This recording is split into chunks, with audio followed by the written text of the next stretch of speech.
All right, everybody. It's March 11th. Spring is near. It's time to start talking white bass on Salt River in Kentucky. Salt River that feeds Taylorsville Lake. We do this pretty much every year. We didn't do it very much last year. We said we were going to stop and kind of pass the torch, but by popular demand and multiple messages asking for information last year and this year, I think we'll go ahead and give you what we got. The run is not on. It's set up for a good condition though, and the fact that the water is super low. They're drawing, probably prepping for rain right now out of the dam, so it's lower in the levels here. We do have some rain coming in. Potential of false runs, absolutely. We've heard rumors of them already. I mean, especially at this point. Right now we are just before the turnabout on River Road. We came in Palmer Road like we always do, turn right, all the way to the end is the turnaround, but we're at one or two stops before that. This is where we start fishing every year. This is kind of our beginner's point, and it's usually right around March 20th, 25th is when we'll start catching the smaller males in here and mixed in females and stuff. And then as the weather progresses, they move further up, and we move on to our Honey Hole, our Thunder Point, and our Cherry Hole locations that we've always disclosed over the course of previous years. So let's talk about it. It's cold, it's windy. It's the time of year when we've got warm fronts coming in on top of cold fronts coming in on top of warm fronts. And as it gets warm, right now the water temperatures are somewhere between 53 and 54 degrees in the lake at the culvert readings by USGS. That puts us in a prime location to where we need to be. The river water is usually a couple degrees warmer than that every year. So water temp is good. The problem that we're running into is these cold fronts that come in. So even if there has been some good fishing up in here, maybe even down further and up towards the bridge, these cold snaps send them right back. We call them false runs. It happens every year. People get excited. There ain't nothing wrong with them. If you're lucky enough to come out here when it happens, it's a ball.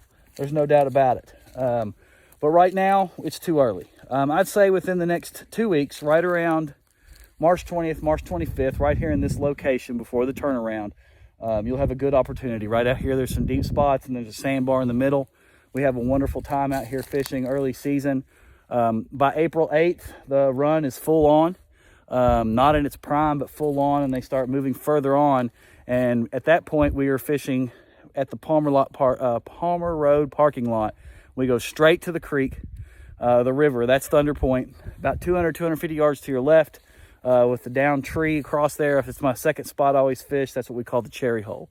So we're not there yet, but everything is setting up to be as normal. If you've got a consecutive 2 or 3 warm days where we're getting up into the mid 60s and the nights aren't dipping down into the low 30s and 20s, come out here to this spot. You're more than likely going to catch some on a false run. But I'm going to hold my prediction that I said the other day, and that usually falls in line every year.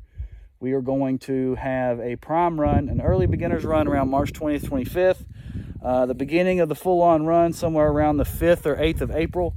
And then we'll be prime peak running by April 15th.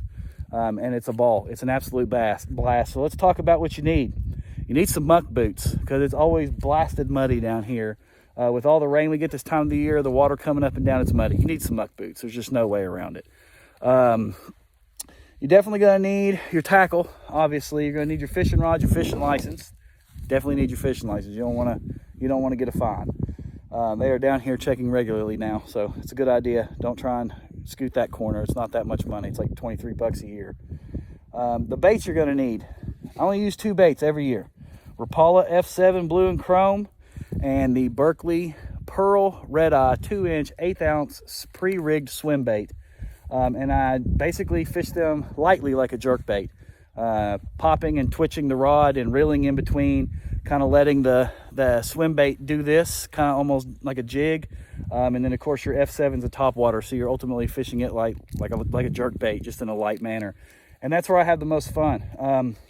I rotate between the baits. Some days one bait does better than the other, but ultimately that top water bait is usually number one, the Rapala F7 Blue Chrome. With the treble hooks on there, when they're short striking and just grabbing tails on their ornery days, that those treble hooks will definitely make you connect more and bring more fish in. The dogwoods, the white flowers, not the dogwoods. Dogwoods are blooming. Your Bradford pears, the white flowers are already falling. You've got green showing up on trees, buds everywhere. It's about that time, guys. It's about that time. So we'll probably come down and check it next weekend. We've got a lot of cold weather coming our way. I think it's supposed to warm up by Wednesday or Thursday of this coming week. Get into the 60s, have some warmer evenings. You might have a good chance on Thursday to come down here and catch a false run. Absolutely, I think it's a definite positive. But then colder weather sets in with more rain for the weekend, and we got lows of 20s and highs in the 30s, upper to mid 30s, and it's probably gonna be a crappy weekend for white bass fishing next weekend, but we're gonna come back and check it out anyway. And then as we get in toward the end of March, we'll actually be at the Bassmaster Classic in Knoxville the weekend of March 25th and 26th, when should be a good opportunity to come down here and start catching some white bass in this little area right before the turnaround, but we won't be here. So you'll have to wait until April 1st to get our third update and some information on where we're at. But that's it, guys. It's that simple. I know a lot of people come down here and they don't catch fish and they get angry.